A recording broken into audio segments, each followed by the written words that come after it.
These are all choices that all of our kids have to make. So they have just an array of options. It's a world of whatever. You can be whatever, do whatever, and so on. And that means that the most primary thing that all of our kids are concerned about is searching for themselves, trying to make the choices they have to make. So they're searching for themselves, searching for what they're going to do, who they're going to be, and that type of thing.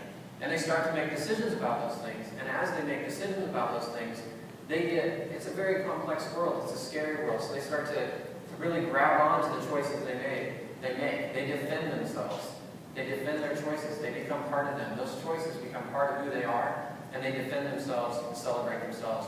We often talk about narcissism in this generation, and it's definitely the signs are there, but it's a cultural milieu in which you have to defend yourself and celebrate yourself.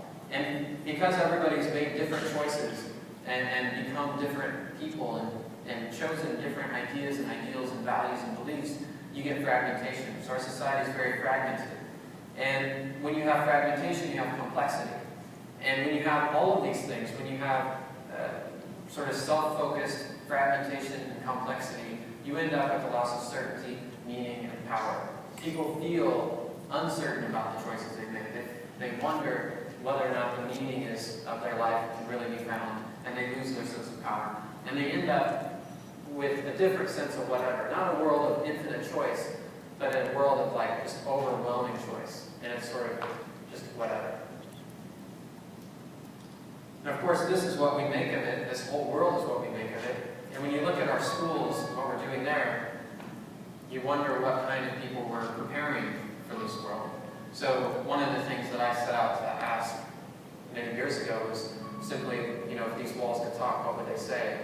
And this is really based on old John Dewey stuff. Like if students learn what they do, then what are they learning when they're sitting here? And keep in mind, there's 3 billion people in the planet connecting and collaborating all around them, but the message they get is that the information is up there and that they should follow along. So this video, how many people have seen this? So not everybody, but so this is a video we put together where I just invited all my students to join in, and this is a simple Google Doc, all 200 students invited in, and we just started writing about what it's like being a student today. And you'll see some blanks there. Those blanks are spaces where we didn't know the number, so it's like, I think when we had the survey, so we created a survey to fill in those blanks, and then that's how we ended up with this. And I've shown you some of these statistics earlier on in the talk, and if you want the rest, you can go online. It's probably about time to redo this. We might try to do a remake here soon. But